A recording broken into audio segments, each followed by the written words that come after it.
Okay, testing. Alright. Let's see. No, that doesn't work. I put it here. Does that do anything? Okay, one second.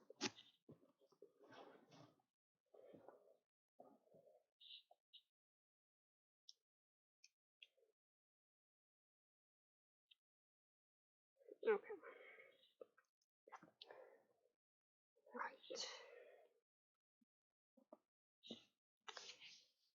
Okay. So we seem to be on.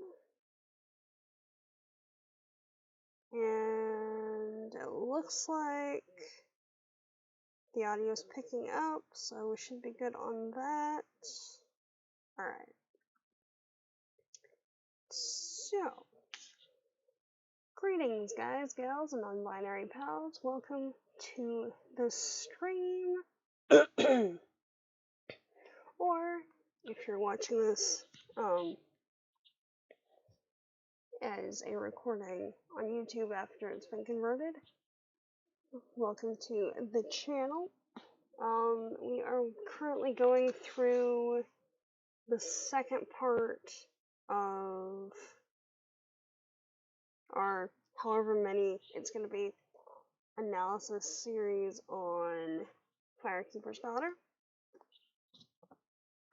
Right now being chapters 10 to 18, so next week we're going to do chapters 19 to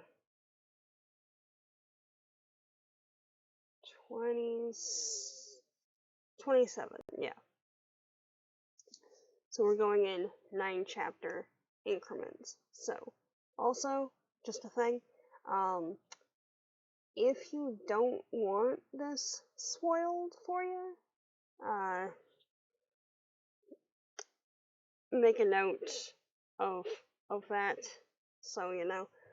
There are going to be spoilers, just because.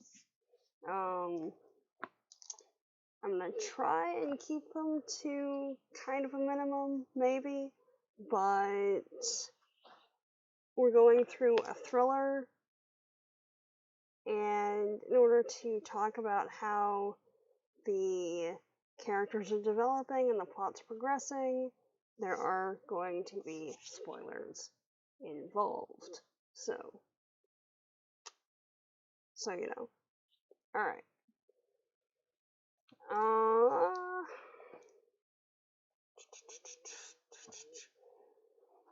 That being said, so right now, where is it? So for chapter 10, we're about a third of the way through, I think. So there is that. No, 18. Wow, okay. So the 10 to 18 section is, where is it? It's right here.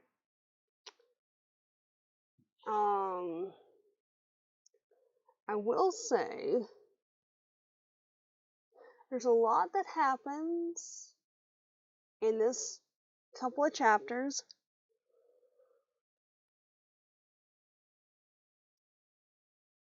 And will I understand?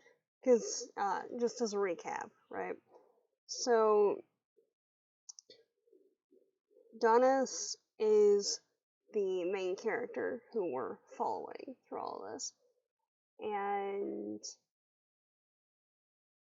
in the first 9 chapters, Jamie is the potential love interest. Her brother is Levi, and her best friend is Lily.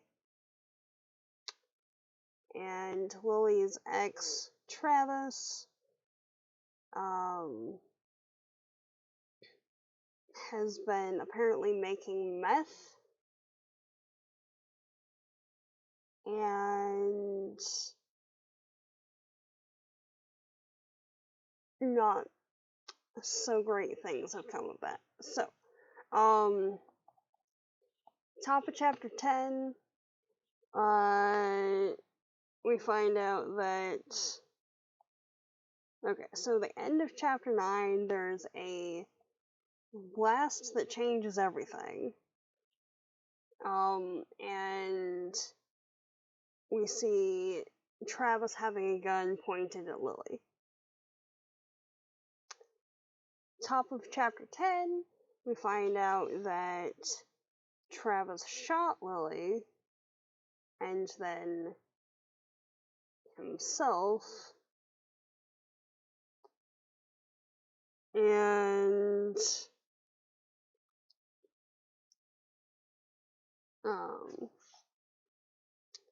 that kind of sets up a lot of the following conflict. Also, because he's like relatively calm and, you know, not freaking out about having actually just put it in the title.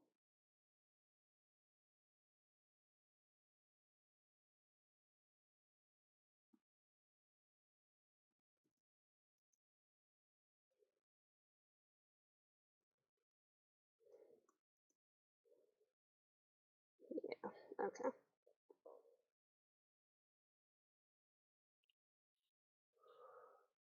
Let's change the streaming title so it actually has a warning about spoilers in there. Okay. Okay. So,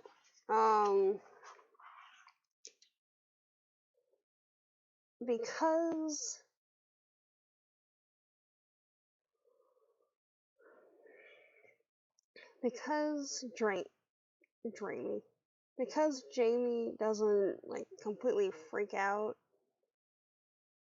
when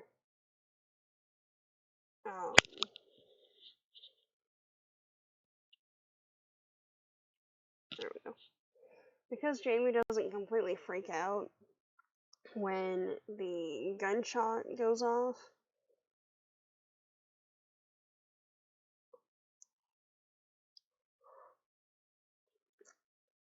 and because he has reacted like it is a gunshot when other more innocuous things have happened,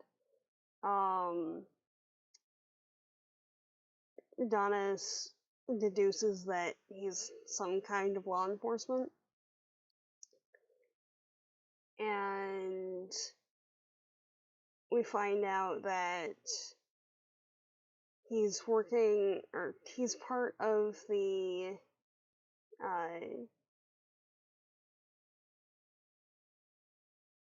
BIA, or the Bureau of Indian Affairs, and the person who has presented himself as his uncle is his partner on a case that they're working as a joint task force situation, and his uncle, Rob, is FBI. Because they're investigating meth that has made a bunch of the regional hockey kids sick. I mean, more than, you know, meth would otherwise. And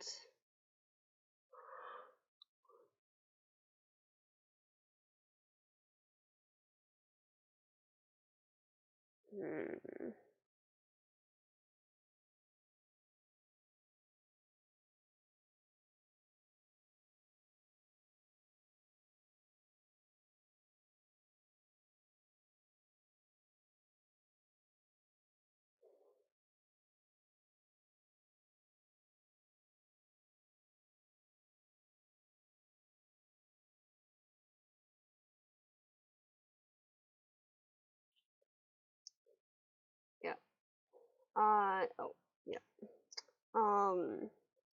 So meth is making the kids sick, and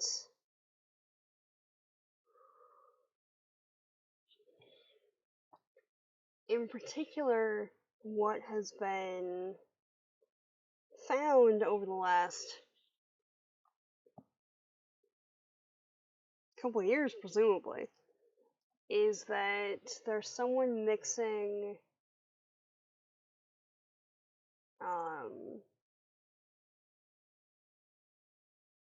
plants that are generally seen as indigenous Ojibwe medicine with the meth and turning it into something that's even more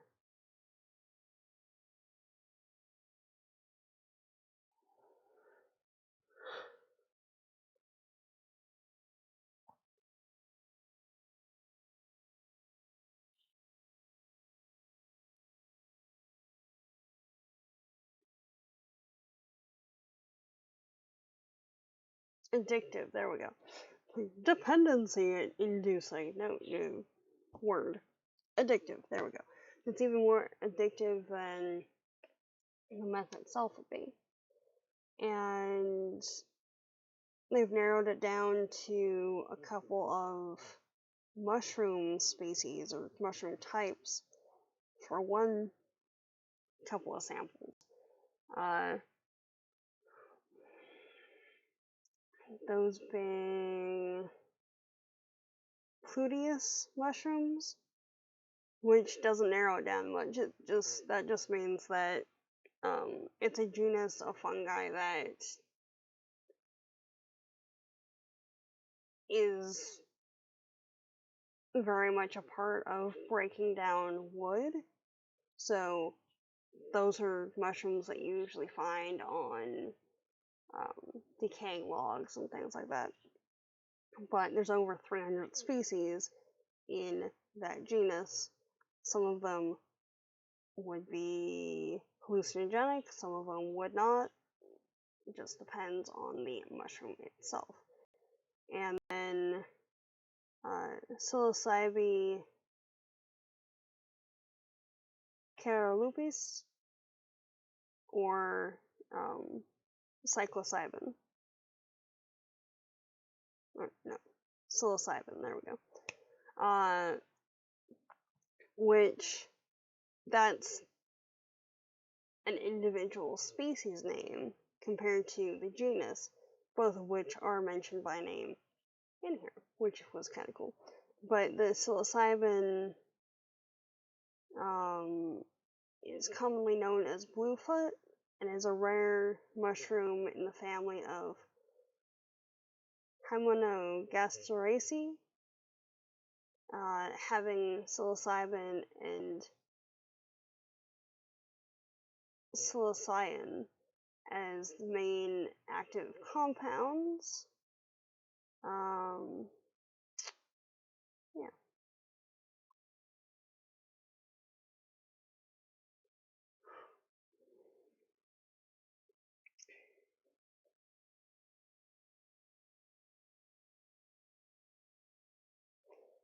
And for that one, apparently once consumed, there's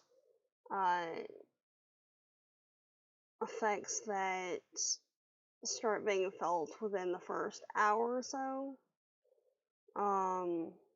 and can last like 4 to 12 hours depending on the individual. But side effects, or like effects of consuming it, include dilated pupils, increased heart rate, nausea, hallucinations, difficulty focusing, and disorientation of vision, among others. So, one of the big things that's noted in descriptions of what's happening to the characters who have taken this new variant of meth is that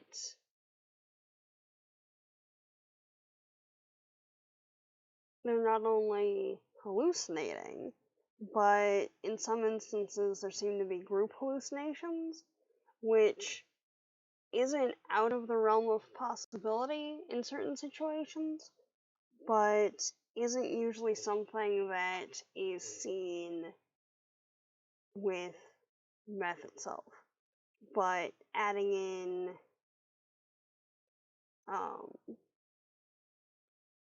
certain plants and certain fungi could, in theory, amp up that level. Admittedly, I need to do more research on how a mass hallucination situation like that might actually operate, but something to keep in mind. Okay. I've got something in my eye, so one sec. It's an eyelash.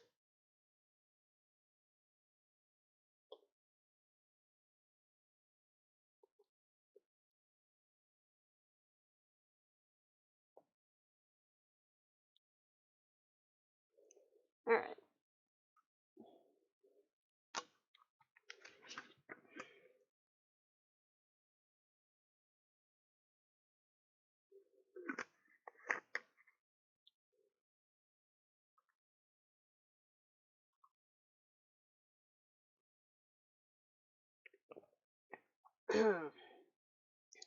Ow. Okay. So, we've got that all cut up. I will say that the author does do a pretty good job of describing someone in the middle of a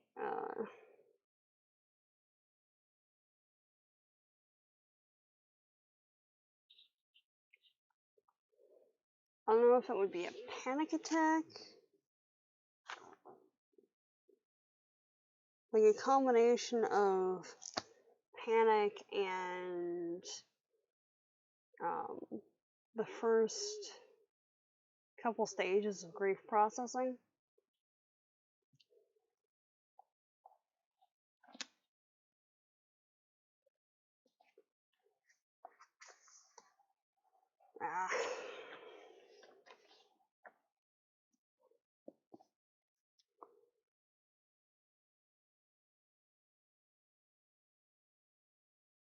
When it's not quite hitting that what's happened has in fact happened. So for the initial jump, because she sees her friend die and figures out that Jamie is law enforcement within about 30 seconds of each other. So everything is kind of jumbled up and all over the place. So I can understand the initial response, and like, I need to think about stuff. I don't know you at all, get away from me, rawr. Like, I get it.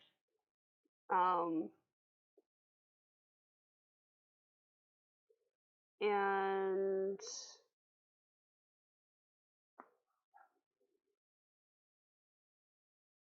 there's probably just like a 2-week span for the duration of the section that we're talking about.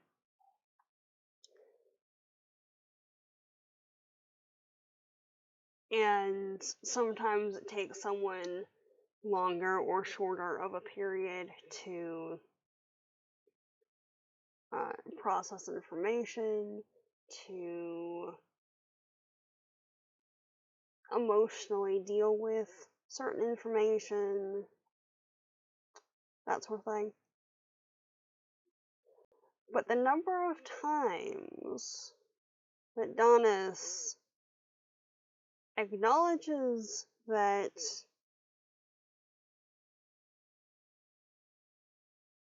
Jamie and Rob, but mostly Jamie because he's the one that she was actually interested in and felt a connection to, so therefore that connection being fake, however much that ends up being, is the big betrayal that she's seeing right now. Like, the number of times that she acknowledges that being undercover so as to help people is doing good, but won't also acknowledge that Jamie is potentially a decent person, is kind of mind-boggling. It's one of those that I understand it on some level, like, I get it, but also, like, it's being real frustrating right now. Wow, okay. On top of which, I realize that this is a YA thriller, and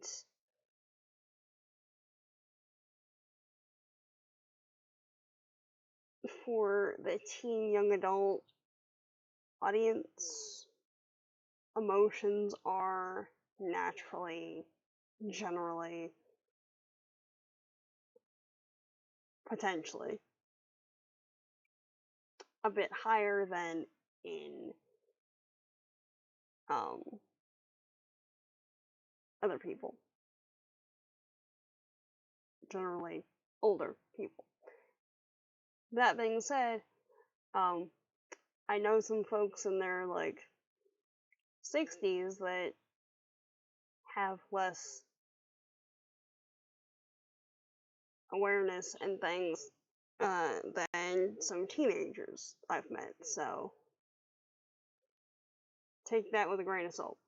Anyway, yeah, it's not even the direct phrasing. Sometimes it's like, I realize that maybe he's familiar with these woods, he being Jamie. He's already proven that he knows things he shouldn't know. I'm not sure I can trust anything he's told me. And that sets up the entire rest of the section that we read for today. On top of which, she's annoyed that everyone else sees him as a decent human being, and she's the only one that knows that he's been faking being a nice guy. Like,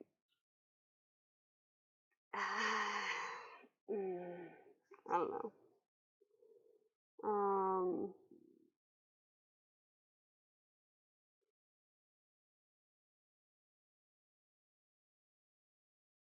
Yeah, there's a lot.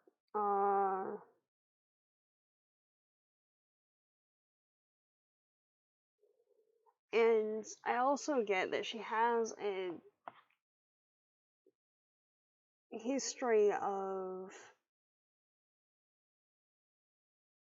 male figures who she's felt close to not being entirely truthful. So there's a lot to deal with on that front.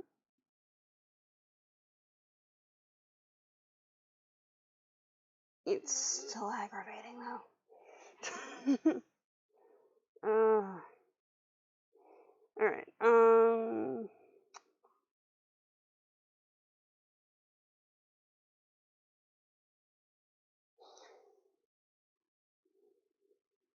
So, like, there's some instances where it's like, I need answers as to why a cop is in Sault Ste. Marie, Michigan, posing as a high school senior on my brother's hockey team because my best friend is dead and Jamie Johnson has something to do with it. So, it's... Okay, that's just one flag. So, it's evident that there's something that's wonky. And she's figured out that Jamie is an officer and that something to do with the case that he's working on is the reason why Lily's dead. Okay, that fair enough. It's been like what, 3 hours since her friend died? Like that's a fair response. Alright. But then like okay.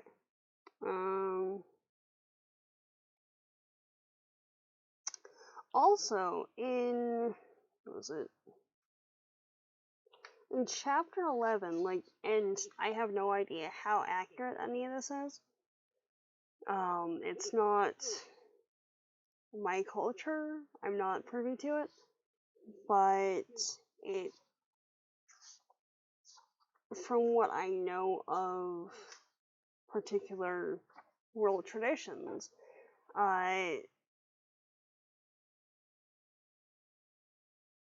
chapter 11 sounds pretty accurate as far as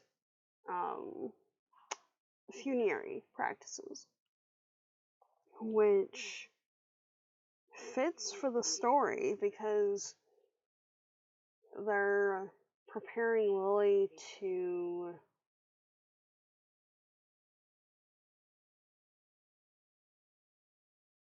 transition into the spirit world and everything that comes along with that. And also showing the cultural aspect, because I don't know if it's picking up.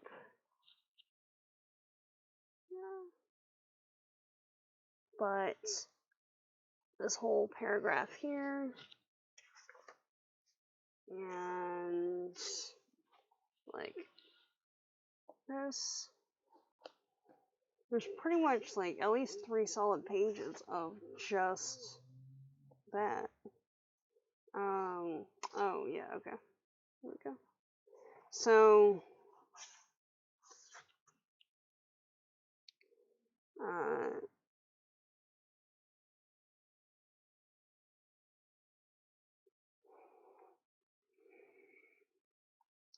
so in the process that they're describing, it's a 4-day journey into the next world. So the first day, the deceased person, in this case Lily, mourns her family, her loved ones, because she's not going to be able to interact with anyone again, who's at least still alive. And the body is washed with cedar water, which in its native ranges, cedar is very much a plant that is seen in funerary practices worldwide, which is fabulous. On top of which, in Ojibwe culture,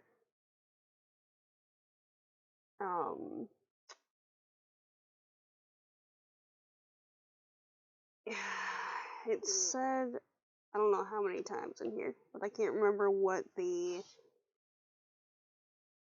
name for cedar is. But cedar is a protection plant. So that's the kind of medicine that the cedar provides.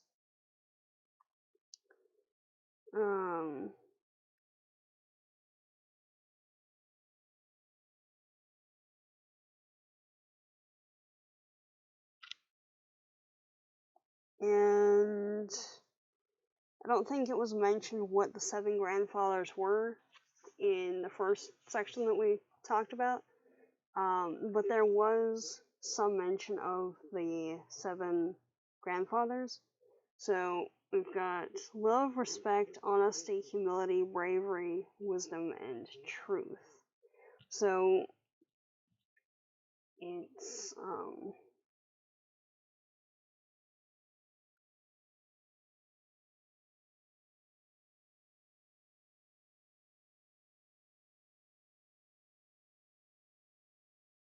yeah. From what I understand, it's a matter of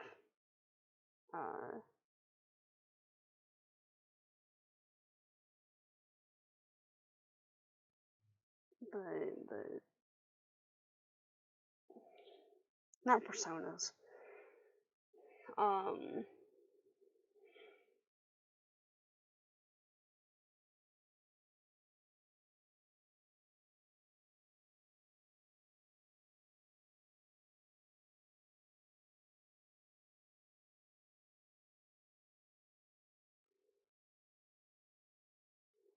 The aspects of yourself and community that you need for a particular situation, that's probably entirely inaccurate. So I don't know.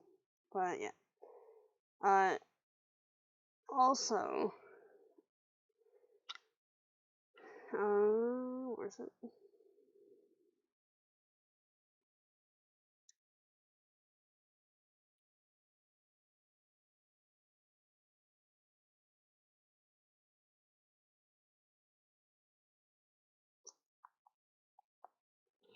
Oh yeah. So, hey friends. So we finally get an explanation for the Firekeeper name. It doesn't need one. It works as just a name, but Donna's dad. Okay, yeah, the Bob with the rainbow fan is just kind of amazing. Let me just say. How are you doing, guys? You doing okay?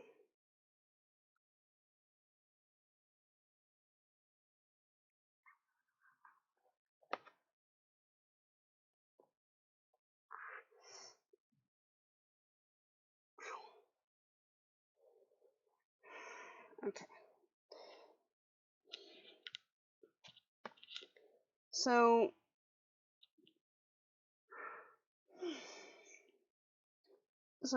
for generations apparently,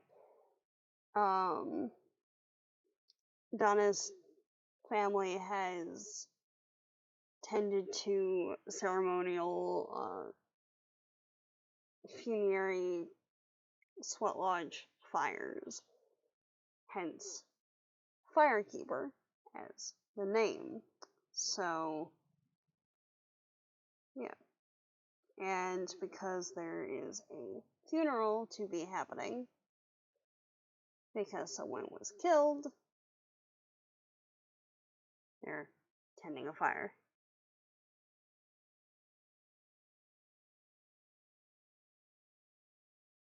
Yes, I'm very much a fan of that one. Okay. Good to know that you're hydrating, friends.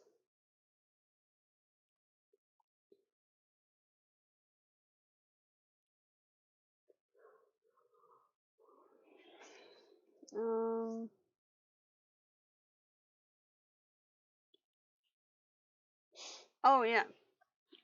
I will say, right? It's interesting in here. Especially after the emphasis of strawberries and blueberries and whatever else in braiding sweetgrass. Guys, thank you for the 500 bits. Oh, thank you. It's appreciated.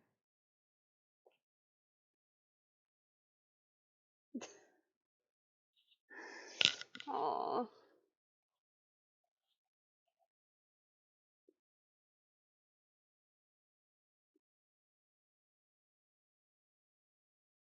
much appreciated.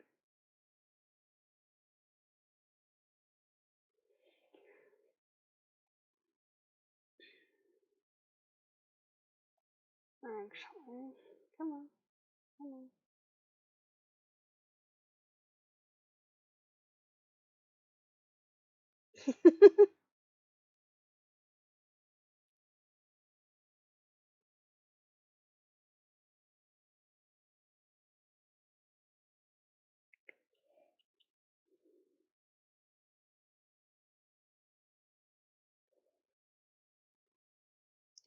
Right, okay, one sec.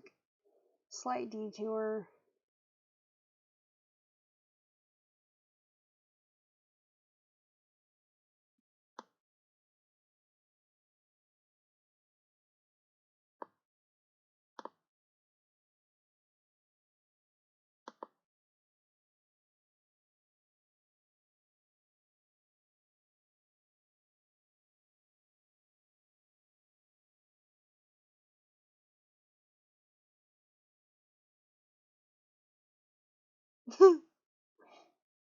Bob with the unicorn horn looks like a narwhal.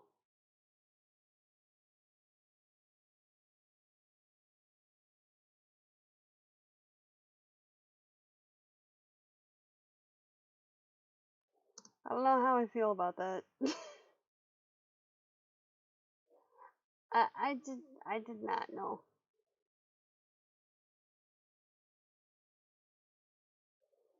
But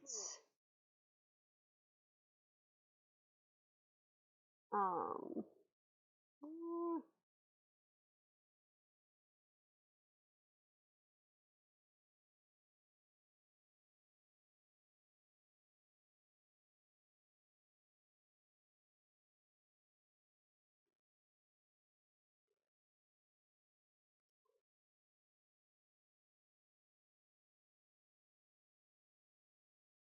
it's either a narwhal or like he's got a very tiny ice cream cone on his head or something. I don't know. But no, either I can just open it later, or after we're done going through this section, I can bring it over and do that. However you want to do. Yeah, exactly.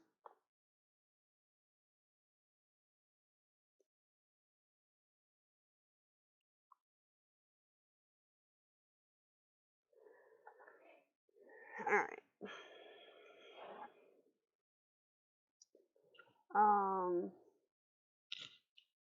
I did quite appreciate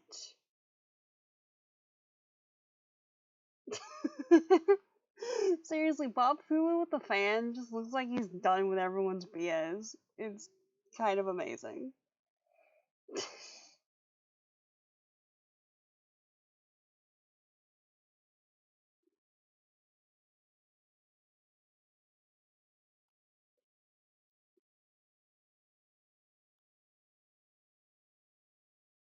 Yeah.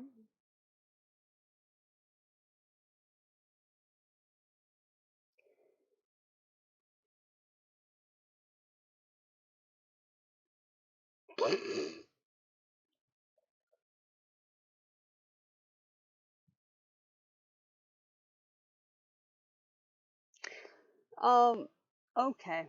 Yeah.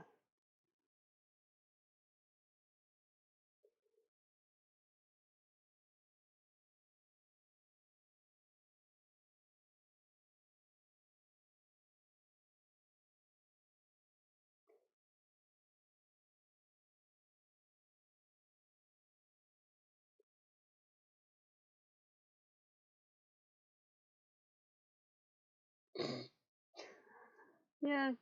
Somehow, Cactus Bob kind of works with the horn situation. I don't know.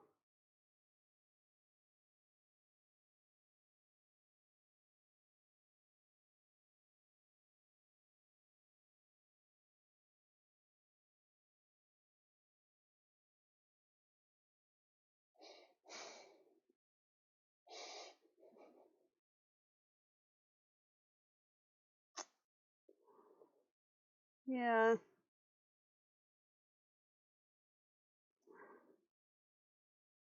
Yeah. No worries. Exactly. Exactly. Like it doesn't really work on Squishy Bob, but like it works on Spiky Bob. So you know. Yeah. No worries. Would be fine with doing on stream. It just means that we need to finish doing the analysis part by like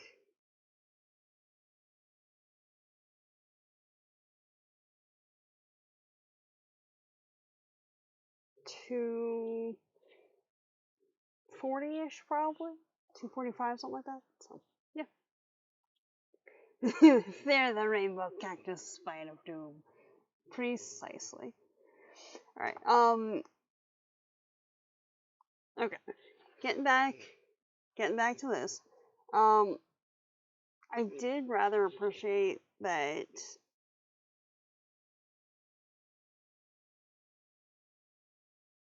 she's talking directly about how the impacts of the residential schools have negatively impacted um,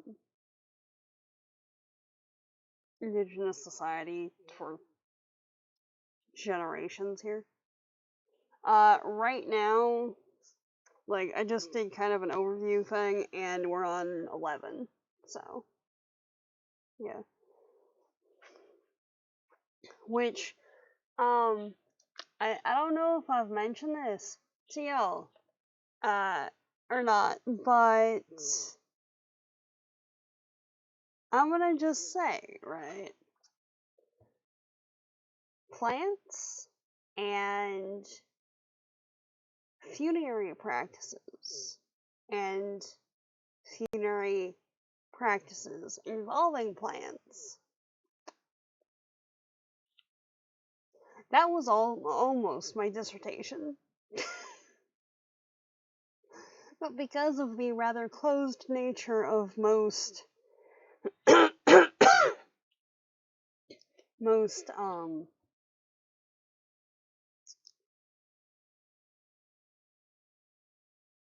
funeral traditions, I decided to go with just ritual in general instead. So, yeah.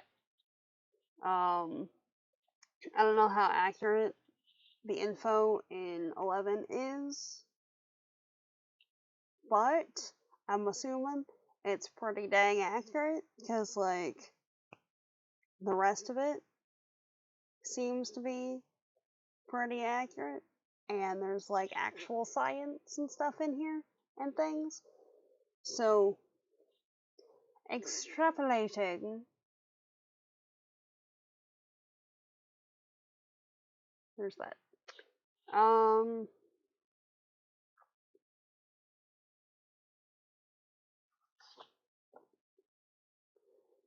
So, in the process being described, day one of someone's journey to the other world is mourning for what they've lost. Day two is atonement for any harm that they've done in their life.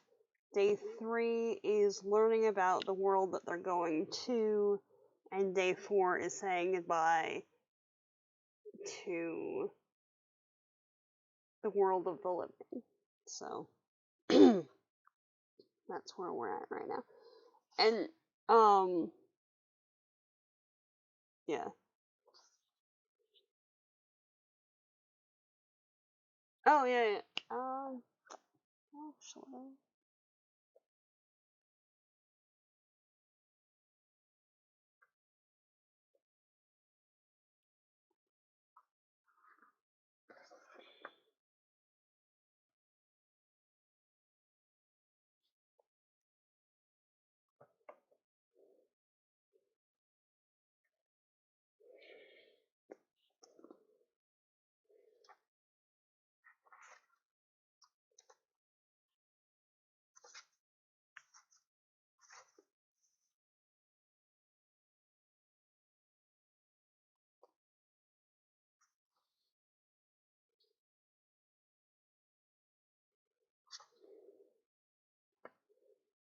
does this one have a glossary?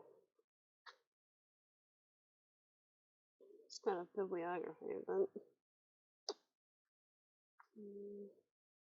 so I want to say that there's some mention of chokecherry in here, but I don't remember where it is, if it is in there. And it's not in the table of contents, so yeah.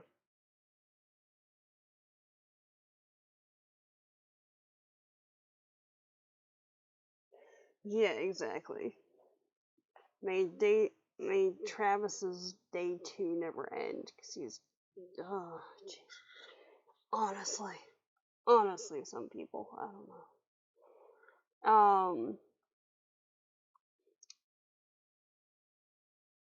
So, like, right. I will say, right, the whole, like, between chapters 9 and 18, it's a span of about, like, 2 weeks. So I understand, and I said this before y'all came in, but I understand having conflicted feelings about something, or still trying to process things emotionally, especially because teenagers and young people in general tend to be a bit more emotive than older age demographics. Especially if your friend died in front of you and you found out that the guy you're interested in isn't exactly who he said he is on the span of about 30 seconds.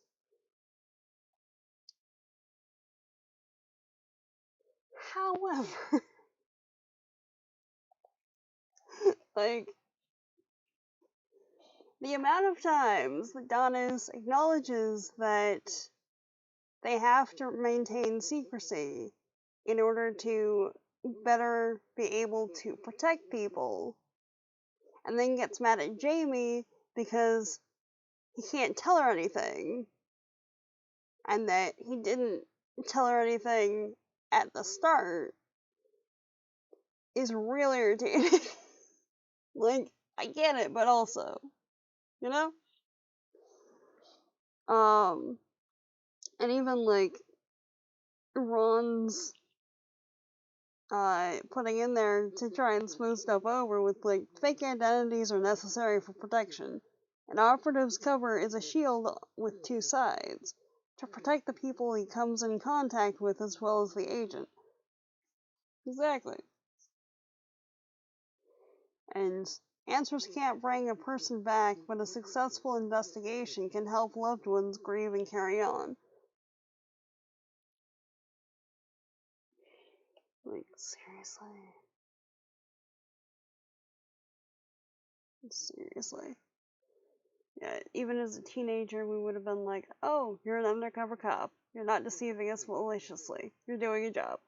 Exactly. Like, I get being on an emotional roller coaster. Like, totally. Especially when there are certain situations that send you into a panic or something. But, like, can you dial it back a little bit? Maybe. Just, don't be actively hostile to the guy who you're attempting to partner with on an investigation. Just real basic. Real basic. Also, I did appreciate that they used actual mushroom names in here. Donna's aggravation with Jamie is so overblown. Yeah.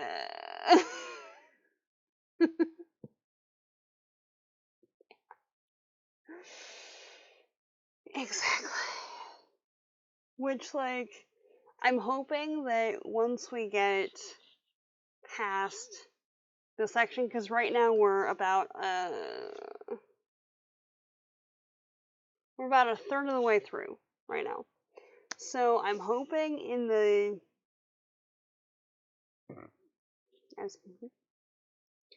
latter chapters she'll chill a bit. I don't know, but Jamie seems like a pretty upstanding dude.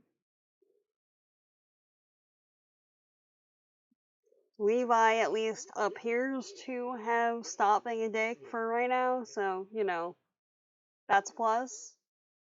That is a plus. And now it's just Donna's being aggravating.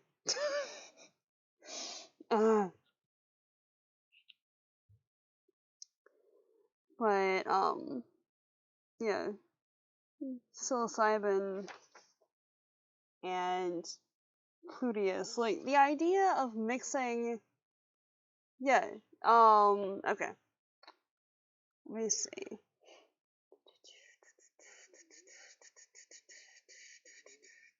No, that's...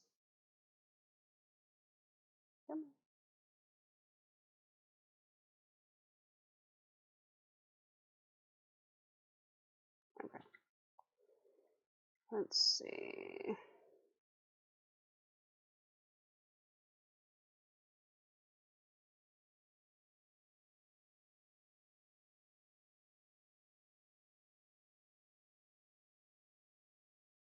There we go.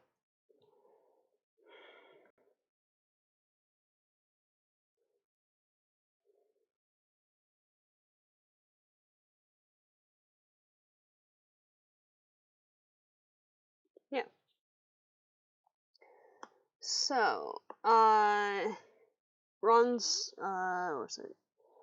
mentioning the mushrooms that have been used. So, we've got Psilocybe carolupus by name, and this one, it's the bluefoot mushroom. It's pretty rare. As far as I know, it gets its name because the stalk is slightly blue tinged. But side effects include dilated pupils, increased heart rate, nausea, hallucinations, difficulty focusing, and disorientation of vision, among others. And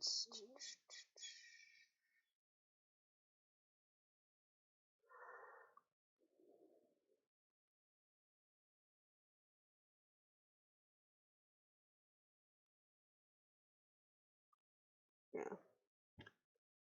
And the other one is Pluteus, and that's just the genus.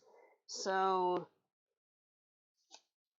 they found evidence of the one particular species, and then another batch included a variety of Pluteus from Pictured Rocks National Lakeshore. So, Pluteus is a pretty big fungi genus. There's over 300 species, but it's one of the wood rotting versions. So it's found on rotting logs, essentially.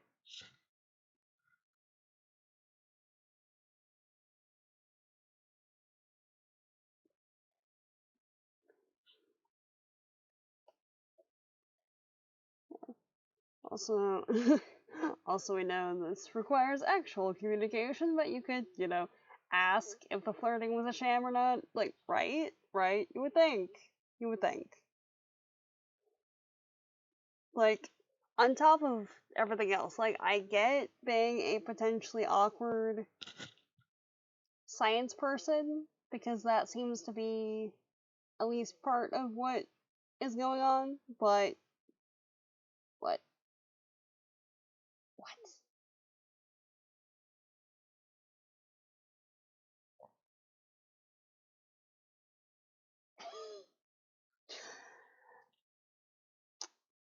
Yeah, yeah. From far away, it does kind of look like petticoats. Seriously. Huh. And like I do appreciate the reveal that um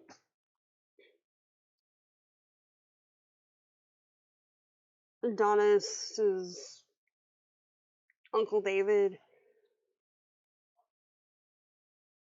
was involved in the case, because she has to mentally go through like uh he was fine, there was something wrong, but we didn't want to acknowledge it. He probably had a relapse of some kind. Uh, everything was, um, everything was good, but like it wasn't really. Uh,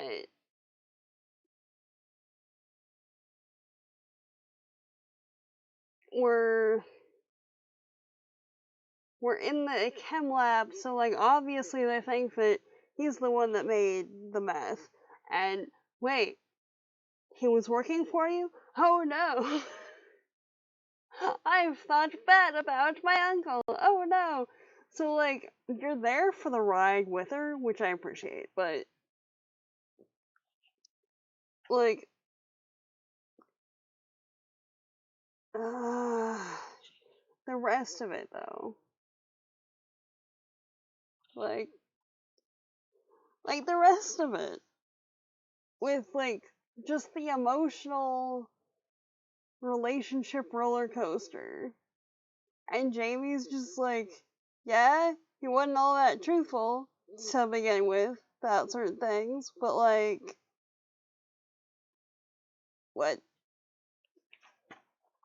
even that wasn't.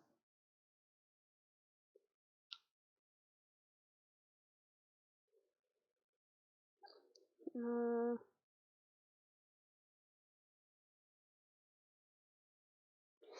yeah, and there was a point in here where um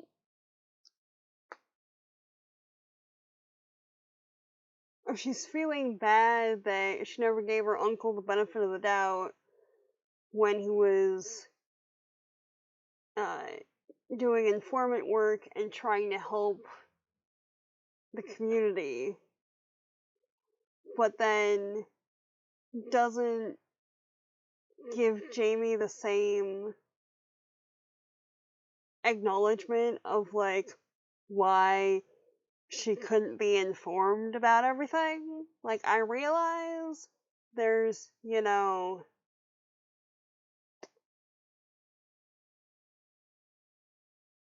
familial relationship versus romantic relationship, history versus, like, you've known the guy for a couple of weeks. Like, Again, understood, but still aggravating. Still. But yeah. So, yeah.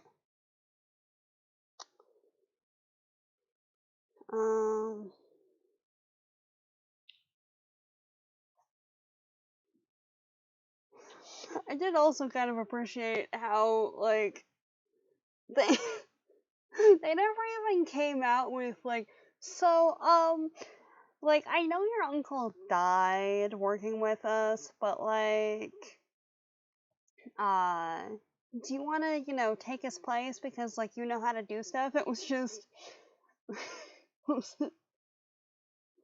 uh, it's highly likely, the person who's making the meth is Ojibwe and familiar with plants in the area.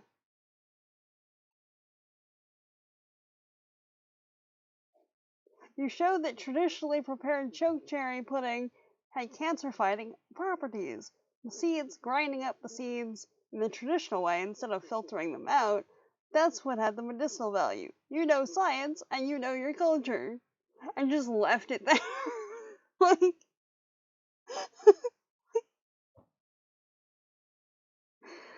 ugh.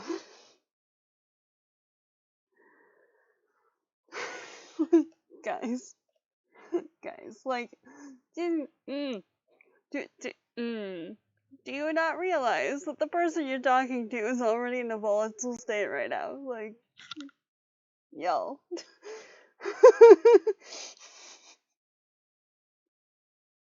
Or maybe, maybe, that was part of the,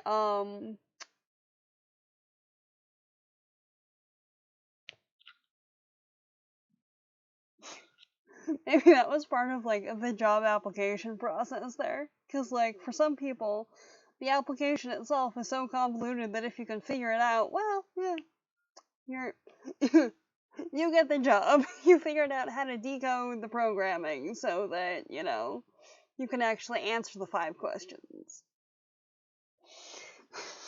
It's like, guys, come on.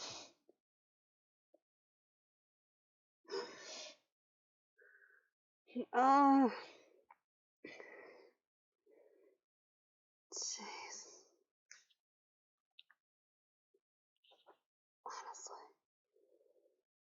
Honestly.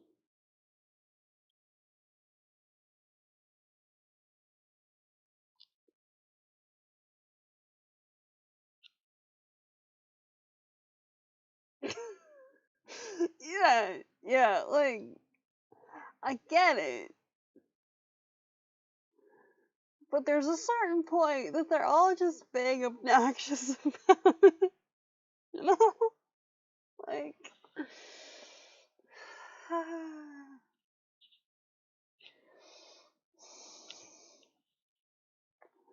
it's like, it's warranted a bit. I'll give them that. Okay. And then in 13, we get descriptions of the residential schools.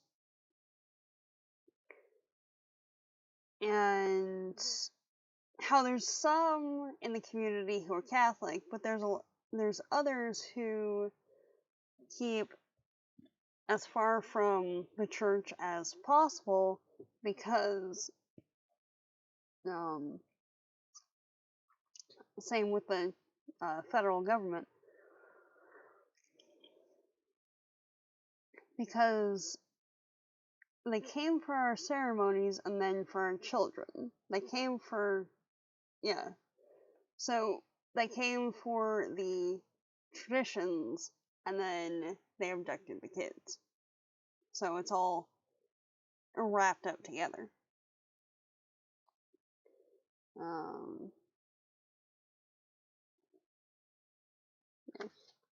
And I will say, like, I appreciate that Levi, her brother Levi, decided to not be a complete ass for this bit. because,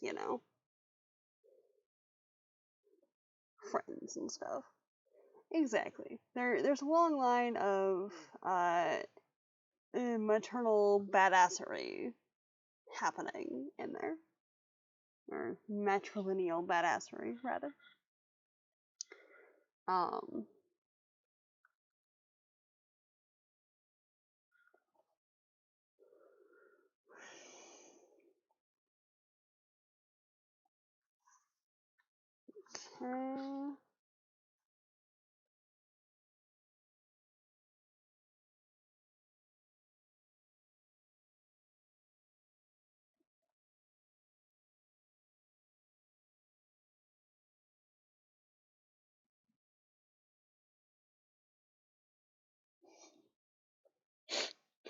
Oh, I forgot how this chapter ends. Jesus. I will protect my community. Me! The stilettos aren't fuck me shoes, they're fuck you shoes. Okay. Alright, you're going there, okay. Whatever, Thomas.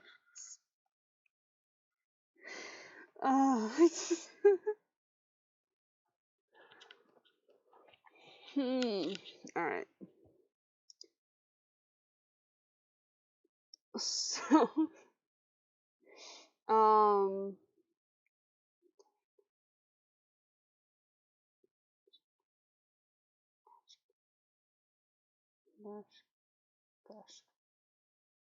okay.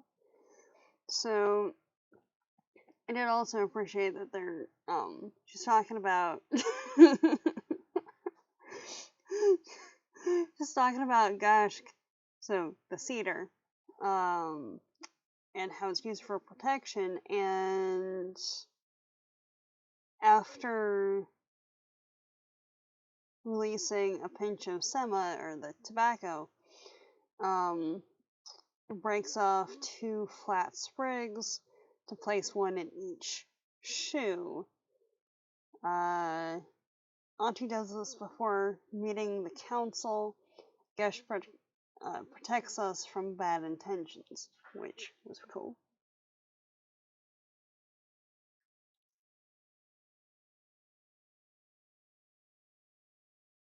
Yeah, fair.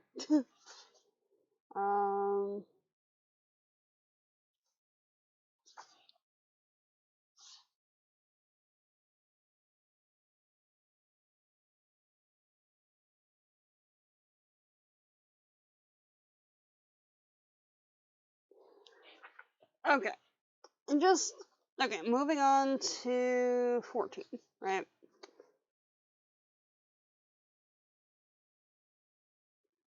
Just a thing. If you're working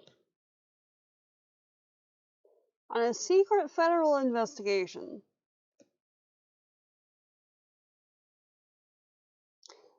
and your partner's slash handler at this point tells you should assume everywhere else besides the car is bugged and only speak about the investigation when we tell you it's safe. Like, I would think, right, that the regular response to that would not be, I'm not paranoid, but the men listening to me are. Like, your friend was just murdered because there's meth in the community. Your uncle was murdered because he got too close to something, probably. And you're saying that the people who are telling you to not just, like, randomly talk about shit are paranoid.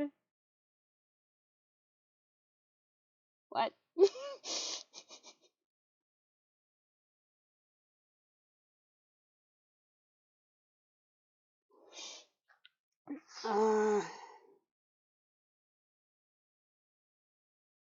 I mean, there is a valid point in here, right? People accept normal patterns. When there's a disruption in the pattern, people notice. Their spidey senses go on alert, even if they aren't consciously aware. Which, yeah, fair enough. Related agent, related agent, we swear. Man slides into a knitter's DMs. Jesus. Sends Scooter feet pics. Is disappointed she's blocked before she consents into being feet pics. Exactly. And they seem to kind of disregard that whole radio silence thing later. Like, right? Like, I appreciate, again, like, I appreciate that the safe house situation is,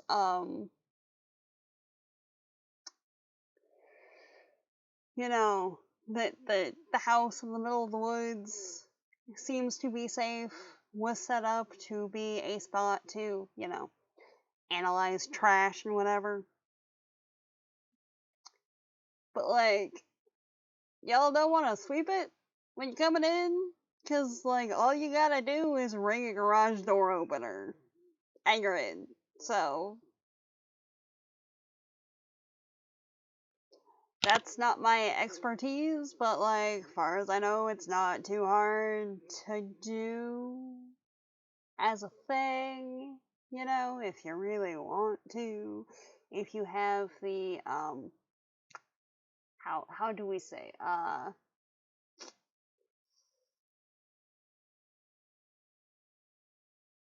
reason to spy on federal agents, or suspected federal agents. Oh yeah, no, that too. But like,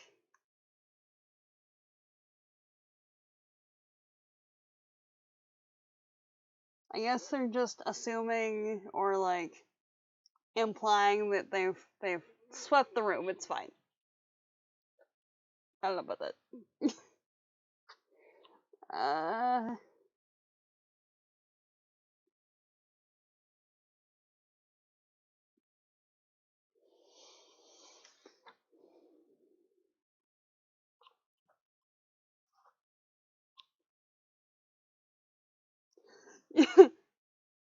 Yeah.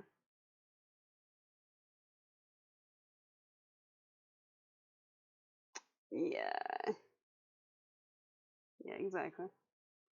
Like, the number of times that I ended up making notes on the margins, it's like, Donis, I get you're going through some stuff, but can you not with whatever shenanigans you're doing right now? Because, like, you're being annoying. Like, unless it has to do with the investigation, you don't exist to me. Like, okay.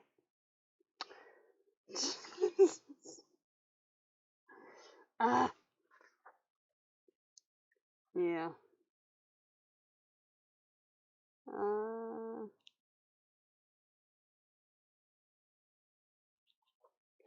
so, as a plot point, we apparently know that David Fontaine collected mushroom samples at the south end of Sugar Island near Duck Lake. So that may or may not have something to do with future events. We don't know. But it'll be interesting to try and figure it out.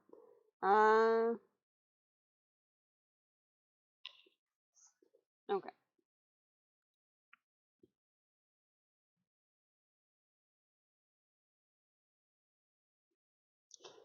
And, like, are you 12? Does he have cooties? Really? Really? Like, where's the lie, though? Like, seriously. Okay. And then also we've got that not harvesting medicines for a year is part of the protocol when you are honoring your mourning period for someone. Suddenly wonders if cooties is a term with racist origins.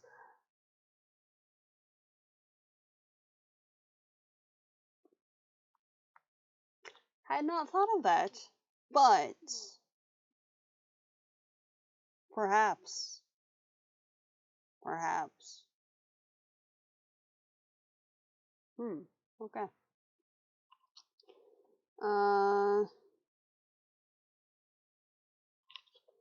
And then we've got, there's a note at the start of chapter 16 that the area that Granny June, so Lily's grandmother, lives in, has kind of two neighborhoods. There's like the before, that's the HUD housing, and then there's the after, that's like nice sort of cookie cutter housing. The two neighborhoods were before and after of tribal economic prosperity. Granny June lives in the before neighborhood, which just kind of says a lot. Also, just as a thing, right? There's one page in here that some of the letters look like they have water spilled on them and they're kind of smudged and stuff. And it happens to talk about when they're like tromping around in the landfill and the land's toxic and animals don't want to be there. And it's just like, even the words on the page are saying, like, this place is toxic. Which I appreciate.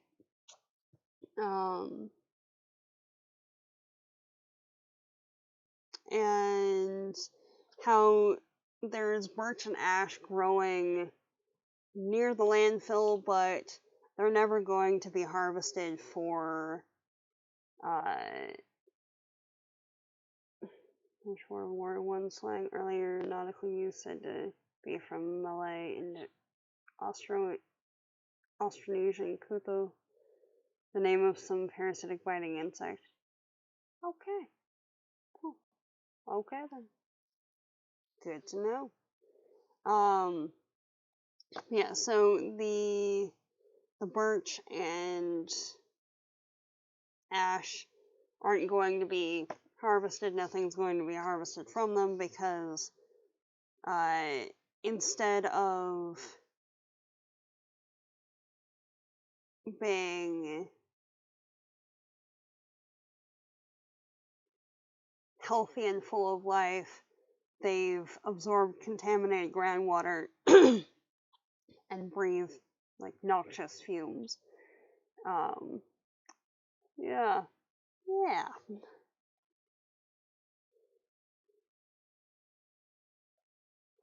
I don't think so. I'll try and remember to take a picture of it and post it in the Discord. But it looks like it's just a weird misprint, but it works for where it is. I don't know. Then chapter 17. We've got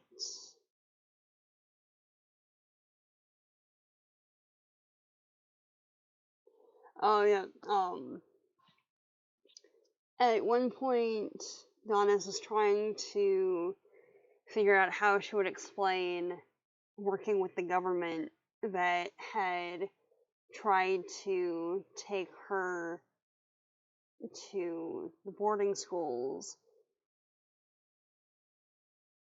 to her grandma,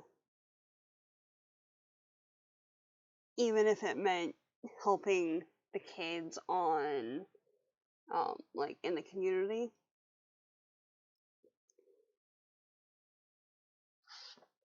And that's a whole thing there.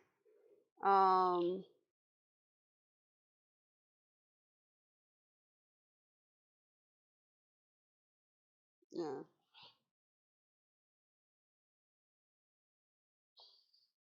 Okay.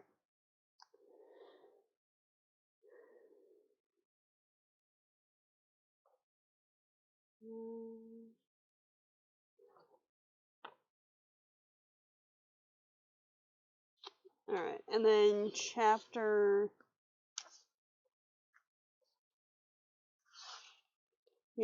18 is essentially how to make meth. Like, not with not with amounts or whatever, but the process of Dennis learning how to make meth, essentially. And being all, like, proud of herself that she managed to get a better version than what Jamie came up with, even though she's the scientist out of the two of them, so, okay.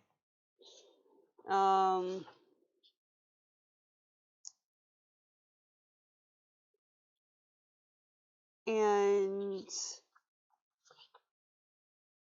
seriously, this whole chapter, it's like they've gone off for special training in how to make meth, how to recognize different parts of the meth process and all that, so that it's easier to recognize and to know, like, the history behind it and the lingo and everything. And she's just constantly not acknowledging that he's a decent human. And it bugs me so much. I will say, though, I didn't know that ephedra was a plant that's been used in Chinese medicine for, like, 5,000 years.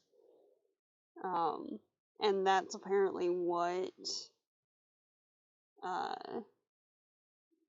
was processed into meth in 1919. So, yeah. Alright.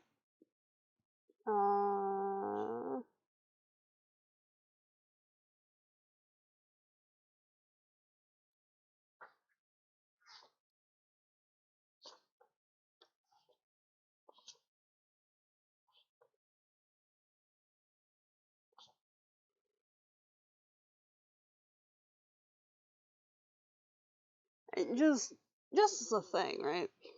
The combination of smell descriptions on here. Smelled like, just for the meth thing, smelled like nail polish remover, a fish cleaning shack, and cat pee.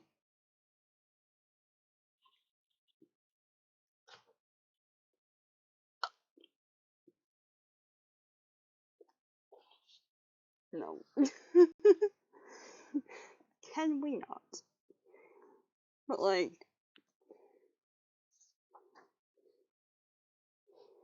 and then at the end of 18, right? Just been bugging him for, like, legit info for how long? And he's like, yeah, so I'm 22. Yeah, thank you. Alright, what was it? I think you had it right the first time. Probably best if I don't know real things about you. Like, girl! What are you doing? Come on. Seriously. I just, like, made a note on the top here. Like, damn it, Dennis, you're so frustrating sometimes. Ah. So, that is it.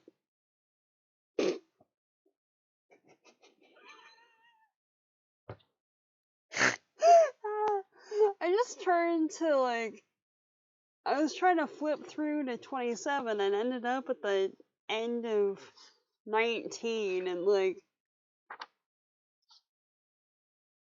from the looks of it, 19's gonna be interesting. The last sentence of 19 is interesting. I'll say that.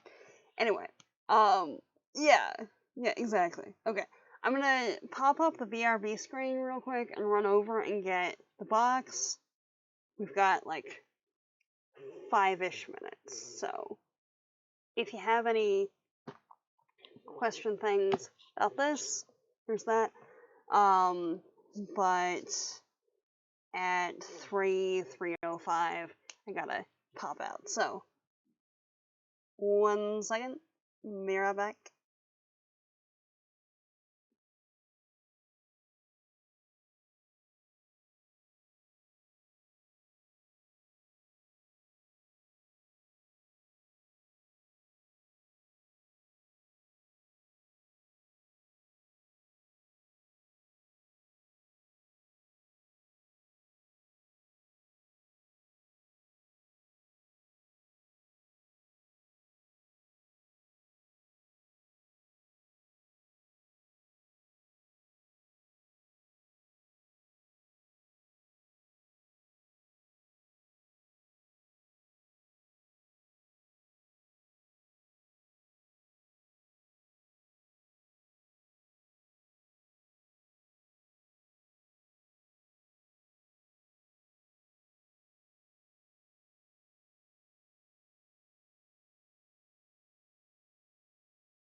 I mean, we might not want to, like, fully dive into it, you know, because that could be potentially,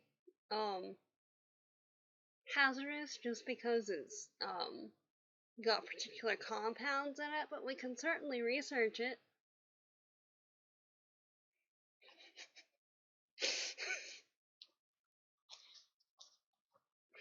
Alright.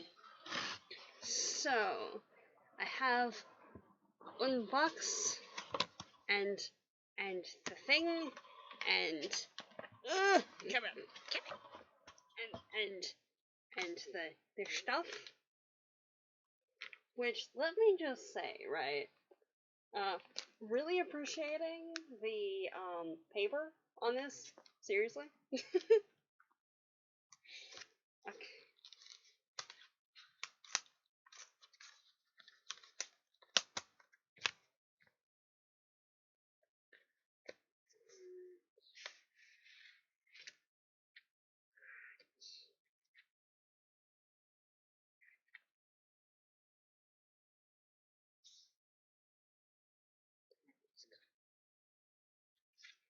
That is cool.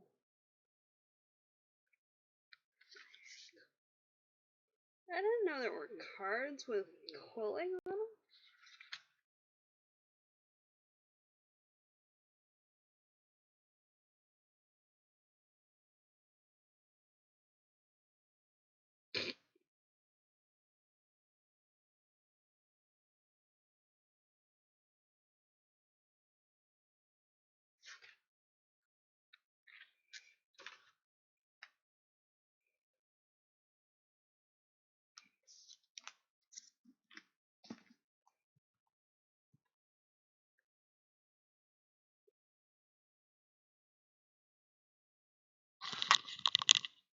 One second.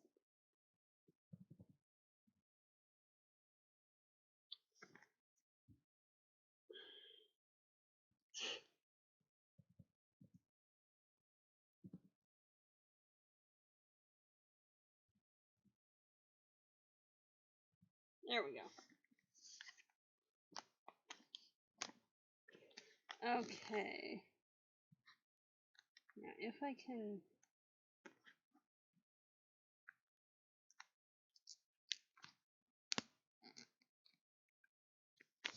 get this open.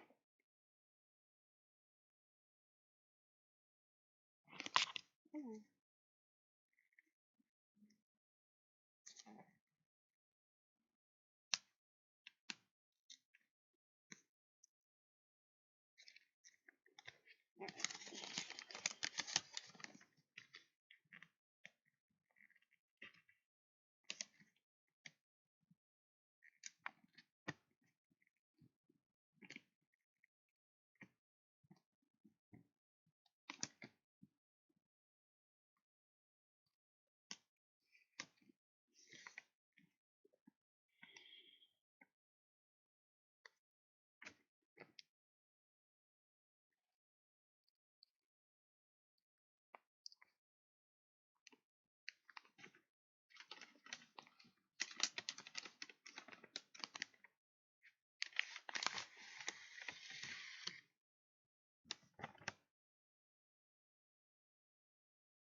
The stars invented anything. Yeah.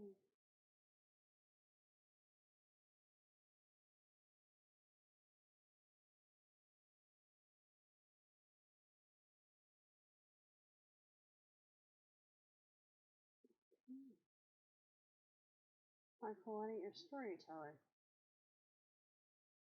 The bewitching stories of his arrival in Lebanon, an orphan of the Turkish wars, with how he earned the name Al-Qadat Hipster, are interwoven with classic tales of the Middle East, stunningly reimagined here in where Abraham and Isaac, Ishmael, father of the Arab tribes, the ancient fabled Fatima, and Baibars, the slave prince who vanquished the Crusaders.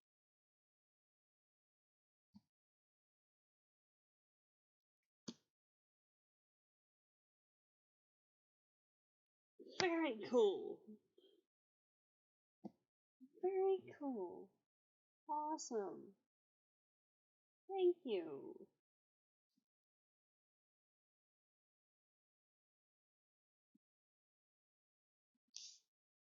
Well, that's definitely going on the list of things to read. Seriously.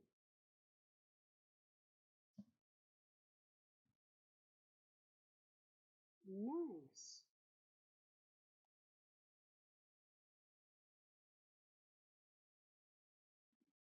Very nice. Okay. Yeah, no, definitely looking forward to reading that. Ah, and because it's me and the paper's cool, I need to.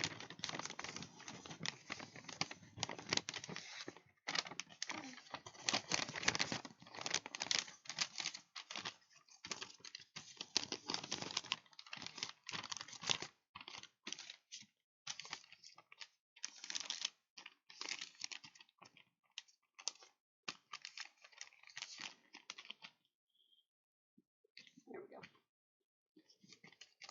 Alright. So, there is that. Yeah, what was it?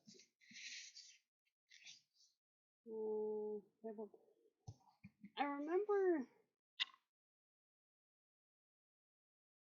remember certain things about hearing about Fatima, I think, but I don't remember what context that was in, or if it was someone named after somebody. Just cause. But yeah, no, that is awesome. Thank you much. Very appreciate. Okay. So,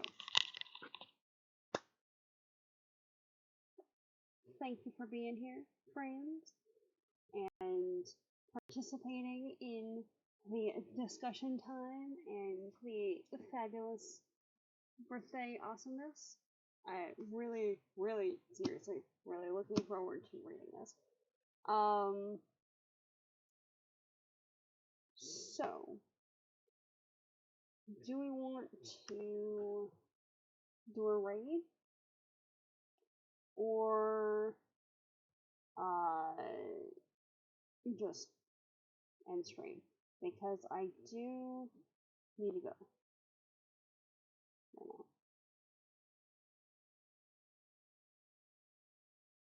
I'm good with it.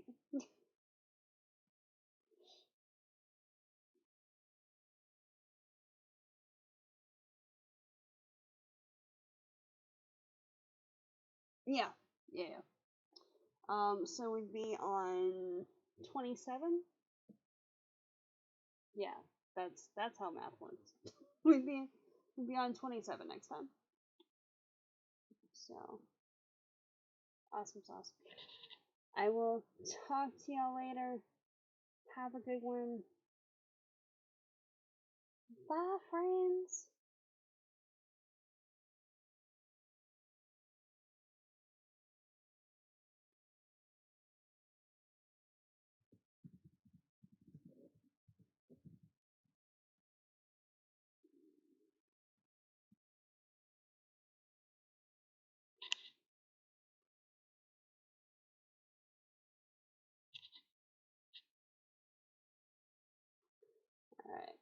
Alright.